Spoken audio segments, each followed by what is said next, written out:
алып беребиз. Анан сүйлөп атканда жанагы дуа бар. Ошол дуаны эрик устаз окуучуларына айтып жазып берет. Алыңыздар. Робби шрахли садри ва яссирли амри вахлул уqdatan мин лисани. Ушуну көп айтыш керек. Муса пайгамбар ушунду болгон. Тилимдеги түйүндү кекештиктен сакта деген. Бул биринчи дуа, сиз ушуну көп окутуңуз балаңызга. Өзүңүз дуага демсо. Экинчи, эртең менен кечинде салават бар. Бул салаватты Шейх Юсри чоң алымдан укканбыз. Пайгамбарлардын небереси. Мен устазга айтып коем, азыр кирип жазып берем, устаз сиздерге берет.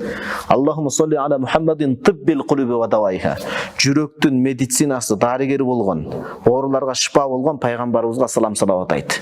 Ва нурил абсар ва дия, көздүн нуру, көздүн кареги болгон пайгамбарыбыз саллаллаху алейхи ва саллям айт деген ушундай салават бар. Ошол салаватты көп окусаңыз пайдасы тиет иншалла. Анан кошумча медиктерге анан бүгүнкү эмнеге балдар көп сүйлөй албай калып атат? Себептери көп, коркуп калган башка болгон.